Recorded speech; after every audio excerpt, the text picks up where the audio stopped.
नमस्कार, मेरा नाम है जयवीर शाह और आपका स्वागत है make learn to earn YouTube channel पर। एक सक्सेस स्टोरी बनने में बहुत सारे लोगों की मदद होती है और एक सक्सेस स्टोरी बनने के बाद वो पर्सन बहुत सारे लोगों को मदद कर सकते हैं अपनी मिस्टेक्स को बता के, अपनी मिस्टेक्स के सॉल्यूशंस को दिखा के। तो यहाँ पर भी हम ले रहे हैं आज की सक्सेस स्टोरी नंबर 31। तो चलिए स्टोरी को शुरू करते हैं और सक्सेस स्टोरी किनकी हम बताते हैं अनअकैडमी एजुकेटर सिलेक्शन प्रोसेस के बारे में। चलिए फ्रेंड्स, क्या लिखते हैं ये सर, ये एक मैडम है और इनकी ये स्टोरी है। तो sir, I have watched almost all the videos related to Unacademy at your channels on YouTube. I found them all really helpful for my journey to reach till my final selection.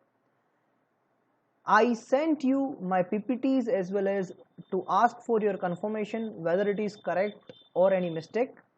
I hope you remember. I am giving following details of my whole process. Maybe it will help others as well. तो इन्होंने मेरे channel के सभी, ये जो मैं paragraph पढ़ूंगा और पैराग्राफ के बाद में इसका मैं कन्वर्जन करूंगा। तो इन्होंने मेरे सारे वीडियोस पढ़े हैं और सभी वीडियोस देखे हैं। इनकी जर्नी में ये बहुत हेल्पफुल हुए हैं। सेकेंडली वो लिखते हैं कि इन्होंने मुझे अपनी पीपीटीज दिखाई थी सबमिट करने से पहले, डेमो या 5 लेसन्स की, और मेरे करेक्शन के बाद उन्होंने सबमिट की थी, या मेरी एडवाइस के बाद इन्होंने सबमिट की थी। और ये अपनी प्रोसेस की डिटेल दे रहे हैं ताकि दूसरे लोग भी इनसे कुछ सीख पाए, इनकी गलतियों को रिपीट ना करें और जल्दी से जल्दी उनकी प्रोसेस सक्सेस हो पाए। अब सेकंड पैराग्राफ पे आते हैं। My first demo 9 July rejected due to the small font size. पहला डेमो रिजेक्ट हुआ due to the small font size. दूसरा डेमो ऑन 9 जुलाई इटसेल्फ, दूसरा भी डेमो 9 जुलाई को ही दिया इन्होंने। Rejected due to the monotonous and background noise. Monotonous sound, कभी कभी हम बोलने में एक लय नहीं बांध पाते हैं, एक समा नहीं बांध पाते हैं, तो मोनोटोनस साउंड फील होता है। हम बार बार कहते हैं ओके ओके ओके ओके, ये हो जाती है गलतियां, तो मोनोटोनस साउंड फील होता है। और साथ में बैकग्राउंड नॉइस अगर हो, फैन का नॉइस हो, अगर बाहर से व्हीकल निकल रहे हैं उनका साउंड हो, या फिर कोई डॉग्स बार्किंग हो, तो वो चीज़ों की वजह से भी रिजेक्शन होते हैं। अब इन्होंने थर्ड टाइम डेमो दिया 11 जुलाई को। आई prepared well this time. I made my slide attractive with energetic voice, selected the same day with in 4 hours. तो इन्होंने तीसरी बार 11 जुलाई को डेमो दिया और 4 घंटों के अंदर डेमो सिलेक्ट हो गया। यहाँ पर उन्होंने ये गलतियां रिपीट नहीं की, यानी कि फॉन्ट साइज बड़ी रखी। अब आपको क्वेश्चन होगा कि फॉन्ट साइज कितनी रखें, तो आंसर है 20 से लेके 24 की रेंज में आप फॉन्ट साइज रखें। 24 टाइटल के लिए रखें, तो 22 या 20 आप अपने लेटर्स के लिए रखें। ओके। और डेमो को क्लियर होने में कितने दिन लगते हैं? मैक्सिमम 3 दिन लगते हैं। इनको कितने दिन लगे? 4 घंटों में इनका डेमो सिलेक्ट हो गया। Next, I got message for KYC. I completed KYC on 12 July. इनको केवाईसी का मैसेज आया और केवाईसी इन्होंने कब तक कंप्लीट कर दी? 12 जुलाई तक कंप्लीट कर दी। फिर by the next day I got message that KYC not confirmed. अभी केवाईसी कंफर्म नहीं हुई थी। क्या दिक्कत आई थी?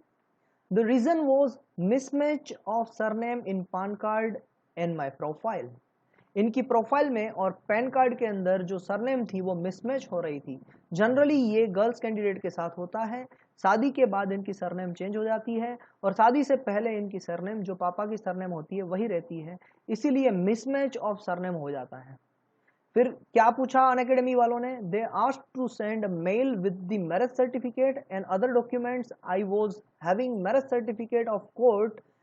आई was not having marriage certificate of court, but I had of Gurudwara where all my rituals were done.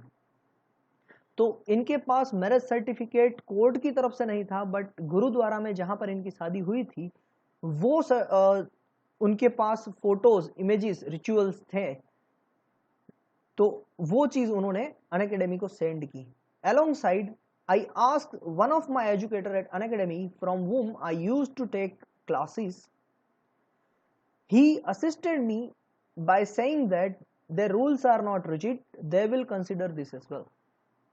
अब उनके पास कोर्ट का मैरिज सर्टिफिकेट नहीं था, काफी लोगों के पास कोर्ट का मैरिज सर्टिफिकेट नहीं होगा, तो जो भी उनके रिचुअल्स है, जो भी शादी की इमेजेस हैं, वो आप अनअकैडमी को सेंड कीजिए। यहाँ पर मैडम ने सेंड किए थे और उनके वो जो रिचुअल्स थे, वो उनके जो वो प्रूफ्स थे वो कंसिडर किए गए और उनका काम आगे बढ़ गया। ओके, फिर uploaded 5 lessons course on July 16। जुलाई 16 को उन्होंने 5 लेसन्स कोर्स अपलोड कर दिए। Demo lessons was approved on 17 जुलाई। तो 16 जुलाई को अप्रूव्ड कर दिए, यानी लेसन्स अपलोड कर दिए, तो 14 डेज के अंदर अंदर इनके सिलेक्शन हो जाने चाहिए थे। इनको सिलेक्शन कब आ गया? 17 को आ गया। क्यों आ गया होगा? क्योंकि इन्होंने 5 कंसेक्यूटिव लेसन्स 16 को अपलोड कर दिए होंगे, और जब भी हम consecutive lessons, continuous lessons upload करते हैं तो एक दिन के अंदर सिलेक्शन आता है। ये हमने देखा भी है, ये स्टोरी में भी देख रहे हैं और प्रीवियसली स्टोरी में भी देख रहे हैं। Next, I sent a mail with the marriage certificate and other documents on 17 जुलाई। तो 17 जुलाई को इन्होंने मैरिज सर्टिफिकेट भी भेज दिया और अदर डॉक्यूमेंट्स भी भेजे। केवाईसी वेरीफाइड हो गया 21 को। 17 को अगर केवाईसी डाला है तो 3 दिन के अंदर केवाईसी का रिस्पॉन्स आ जाता है, यानी कि 18, 19 एंड 20। तो 3 दिन से 1 दिन ज्यादा लगा, शायद संडे आ गया होगा बीच में, इसीलिए 21 तक। तो यहाँ पर 4 दिनों के अंदर केवाईसी वेरीफाइड हो गया। आगे बढ़ते हैं स्टोरी में। They send me a Google form. उन्होंने गूगल फॉर्म भेजा।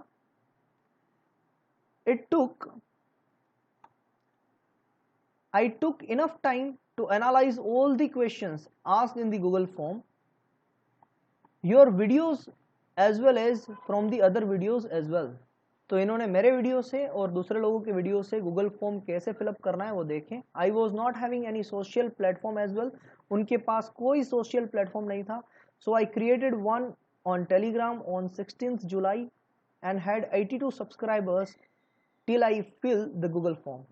जब उन्होंने एक टेलीग्राम चैनल पे एक ग्रुप क्रिएट किया। टेलीग्राम चैनल पे ग्रुप क्रिएट करते हो ना, तो एडवांटेज क्या रहता है, टेलीग्राम चैनल पे जो भी पर्सन आपसे जुड़ेगा उनका मोबाइल नंबर दूसरों के पास नहीं चला जाएगा। यानी आप टेलीग्राम ग्रुप एक क्रिएट करते हैं तो गर्ल्स एंड बॉयज कैंडिडेट जो आपके टेलीग्राम चैनल पे जुड़ते हैं, क्योंकि हम एक टीचर हैं, हम एक लेक्चरर हैं, तो हमें ये चीज ख्याल रखनी होती है कि कोई मिसमैच ना हो जाए किसी स्टूडेंट का, यानी गर्ल कैंडिडेट का बॉय कैंडिडेट के पास या बॉय कैंडिडेट का गर्ल कैंडिडेट के पास। इक्वालिटी जरूरी है, तो नंबर ना चला जाए। इसी वजह से टेलीग्राम चैनल का जो ग्रुप बनाया है वो बहुत अच्छा रहता है। ओके, तो इन्होंने ग्रुप बनाया और 82 सब्सक्राइबर इनके पास आ भी गए जब तक इन्होंने गूगल फॉर्म सबमिट किया तब तक। As I didn't want to take risk due to this, उनको रिस्क नहीं लेना था, इसीलिए इन्होंने एक टेलीग्राम का ग्रुप बना लिया। So I created my educator, so I created, इसीलिए उन्होंने टेलीग्राम का ग्रुप बना लिया। उनके एजुकेटर हैं एक, my educator Naveen sir help me and guided me during this process along with your YouTube videos. इनके जो एजुकेटर थे नवीन सर, उन्होंने भी गाइड किया इनको गूगल फॉर्म सबमिट करवाने में, गूगल फॉर्म की प्रोसेस सेलेक्ट करवाने में। I wrote each and every point on a paper before filing the Google form. ये एक सबसे बड़ी चीज होती है कि जब आप कोई भी चीज को इंपॉर्टेंस देते हैं तो उससे पहले लिख लीजिए, नोट और पेन लेके आप क्या लिखना चाहते हैं वहां पर, क्या फिल करना चाहते हैं वहां पर, और उसके बाद में फिल कीजिए। तो एक एक्यूरेसी बढ़ जाती है जब भी आप फिल करते हैं तो, और कॉन्फिडेंस भी बढ़ जाता है। I directly got a call on 27 July that told that my form was selected. और उनका कॉल भी आ गया 27 जुलाई को। उन्होंने गूगल फॉर्म सबमिट कब किया? 23 जुलाई को। तो कब तक उनका रिप्लाई आना चाहिए था? 23 अगस्त तक, मगर कब आ गया? 27 जुलाई। 4 दिनों के अंदर उनका फॉर्म सिलेक्ट हो गया। Firstly I miss the call as my phone was not around. I saw it after 5 minutes and called back, and it was from Unacademy. They said to wait for 10 minutes and they will get back to me. Initially जब इनको call आया तो ये उठा नहीं पाए थे, तो फिर इन्होंने कॉल किया तो पता चला ये तो अनअकैडमी का कॉल है। तो फिर इनको 10 मिनट के लिए वेट करने को बोला गया और 10 मिनट के बाद उनका कॉल जो भी पर्सन ERM कॉन्टेक्ट करना चाहते थे उन्होंने उठा लिया। They called me almost after half an hour and asked to speed test. उन्होंने आधे घंटे के बाद कॉल किया और स्पीड टेस्ट के बारे में बात किया। I joined immediately. The speed test was confirmed successfully, but when they were giving me instruction that how to get live class and take live class. The sound on my laptop was not working. अब problem क्या आई, speed test हो गया complete, speed test ping time divided by 2 speed थी इनकी, तो काम हो गया, मगर साउंड नहीं वर्क कर रहा था। जो मैं आवाज बोल रहा हूं आपको सुनाई दे रही है, उस तरीके से वहां पर आवाज सुनाई नहीं दे रही थी। They asked to get it repaired and then leave a message on intercom. It took me, so I ask for the another, okay, leave me the message on intercom. अभी उनसे पूछा गया, अनअकैडमी वालों ने बताया कि भाई आप ये रिपेयर करवा लीजिए और फिर हमें इंटरकॉम पे मैसेज कीजिए। फिर उन्होंने क्या किया, I took time, so I ask for another laptop from my husband, he got it from his office. अब देखिए लैपटॉप काम नहीं कर रहा था और लैपटॉप के लिए इन्होंने अपने हस्बैंड से मदद मांगी और हस्बैंड ने एक नया लैपटॉप ऑफिस से लाके दे दिया इनको। I dropped a message on intercom and they called me the next day. उन्होंने एक मैसेज ड्रॉप किया इंटरकॉम पे कि मेरे पास नया लैपटॉप आ चुका है, प्लीज मुझे कॉल कीजिए। 28 July, but when they asked to join it was raining heavily. अब 28 जुलाई को उनको कॉल आया, जब ये कॉल आया तब बाहर बहुत बारिश हो रही थी and so the speed was too low and that didn't work well. अब इस बार स्पीड का प्रॉब्लम हो गया, स्पीड लो हो गई due to the bad weather condition. Again they ask to drop a message on intercom and ask me to get this test done on the same laptop on which I will take class. अब यहाँ पर एक बहुत अच्छी बात कही है इन्होंने कि वही लैपटॉप से आपको स्पीड टेस्ट करवानी है जिस पे वो क्लास लेना चाहते हैं। तो अभी बारिश की वजह से स्पीड नहीं हो पाई, पहली बार स्पीड हो गई थी तो साउंड की प्रॉब्लम आ गई थी। प्रॉब्लम्स आती है जाती है, हमें काम करते रहना है। फिर उन्होंने then on August 1st I got the call again, done successfully, done all successfully, speed भी हो गई, नॉइज का प्रॉब्लम भी निकल गया। They gave me a form for their T shirt, उन्होंने टी शर्ट के लिए फॉर्म भेज दिया। Filled it on the same day. I was also to send a picture in plain black round neck t-shirt for the thumbnail। यहां पर process हो गई खत्म, और खत्म होने के बाद क्या करना होता है, टी शर्ट के लिए एक फॉर्म फिलअप करना होता है। जब तक टी शर्ट नहीं आती है तब तक round neck plain T shirt पे, ब्लैक प्लेन टी शर्ट में आपको एक फोटो उनको भेजना रहता है। और तब तक के लिए, जब तक आपके पास टी शर्ट नहीं आ जाती है, तब तक आप जितने भी क्लासेस लेते हैं वो सभी क्लासेस आपको round neck plain black T shirt में लेने होते हैं। And today on 4th August my thumbnail is processed and my first class is scheduled on 6th August 2020 at 2:30 PM।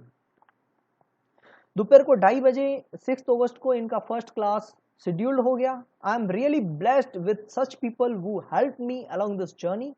वो अपने आप को बहुत ही ब्लेस्ड मानते हैं, बहुत ही आशीर्वाद, प्रभु की कृपा मानते हैं कि इतने लोगों ने इनको मदद की। मोस्ट इंपोर्टेंटली माय फैमिली, सबसे ज्यादा मदद। मैं हर बार कहता हूँ एक गर्ल कैंडिडेट की समस्या एक बॉय कैंडिडेट की समस्या से बहुत बड़ी होती है। मेरे गुरु भी कहते हैं कि गर्ल कैंडिडेट एक परिवार को नहीं, 2 परिवार को नहीं, 3 परिवार को संभालती है। एक परिवार अपने मदर फादर, दूसरा परिवार अपने हस्बैंड के मदर फादर, और तीसरा परिवार अपने बच्चों का, चिल्ड्रंस का, चाहे वो बेटी हो या बेटा हो, उनके परिवार को भी संभालना जब बड़े हो जाते हैं तब। तो ये 3 काम तो ऑलरेडी वो करते ही हैं, उसके साथ में अगर वो पढ़ाने का काम करते हैं तो it is really salute kind of work. तो यहाँ पर उन्होंने लिखा भी है कि उनकी family, my husband, my daughter, in laws and my parents, या इन्होंने 2 परिवार का जिक्र तो कर दिया है और चिल्ड्रन का भी जिक्र कर दिया है, यानी तीनों परिवार की सहमति से, तीनों परिवार की मदद की वजह से आज वो ये काम कर पा रहे हैं। वो took early initiative for me and stood by me all the time, and due to them only I have reached at this platform. I will do my best to serve the children over the various places। अब वो एक responsibility से नहीं बंधे हैं, 2 responsibility से बंधे हैं। अपने घर पे काम भी करना है उनको, अपने बच्चों को भी संभालना है उनको, और साथ में अनअकैडमी पे पढ़ाना भी है।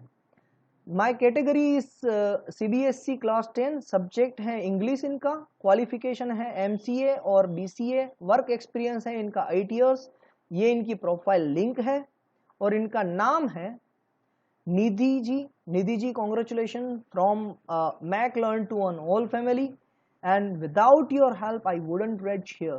You are the part of this journey. You are motivating many people around to achieve success. Keep doing so. Thank you very much madam कि आपने इतने अच्छे वर्ड्स लिखे मेरे बारे में कि मैं दूसरे लोगों को मोटिवेट करता हूं और दूसरे लोगों को उनकी कामयाबी तक पहुंचाने के लिए मदद करता हूं। बस प्रभु की यही प्रार्थना है कि यही चीज़ हम करते रहें, आप करते रहें, मैं करता रहूं, ताकि दूसरे लोग सक्सेस कर पाएं और दूसरे लोग मुझे भी, मेरी अगर कमियां हैं कुछ, तो मुझे सक्सेस करने में मदद पहुंचा पाए, मेरी कमियों को दूर करने में मुझे मदद कर पाए। मेरे भी मैडम बहुत सारे लोग हैं, मेरी भी बहुत कमियां हैं और मुझे भी यूट्यूब चैनल चलाना सिखाया आप जैसे लोगों ने ही, कि आप ये कीजिए, ऐसी स्टोरीज बनाइए, आपकी ये स्पीच में गलतियां हैं तो गलतियां भी सुधारी। काफ़ी लोगों ने मेरी इंग्लिश में भी जो मिस्टेक्स थी उसको भी सुधारी है। तो it is to and fro process. कभी मैं आपको मदद आ रहा हूं तो कभी आप मुझे मदद करेंगे। ये टू एंड फ्रो प्रोसेस तो ऊपर वाले ने दे के रखा है। अगर आप मदद करते जाएंगे तो आपको मदद मिलती जाएगी, अगर आप सेवा करते जाएंगे तो आपको सेवा मिलती जाएगी। तो इसी बस नेक वर्ड के साथ चलिए इस लेक्चर को एंड करते हैं। और आज की जो ये स्टोरी है, वो स्टोरी में गुरुद्वारे का जिक्र आया है। गुरुद्वारे का जब भी जिक्र आता है तो हमारे दिमाग में वाहिगुरु जी का खालसा वाहिगुरु जी दी फतेह, ऐसा हमारे दिमाग में आ ही जाता है। सो खालसा बटालियन भी है हमारी एक, जिसके नाम पे ये गुरुद्वारे के नाम पे ये बटालियन चलती है। और बहुत ही प्राउड फील होता है हमें जब भी ऐसे लोग हमारे साथ जुड़ते हैं। Thank you very much and have a nice day.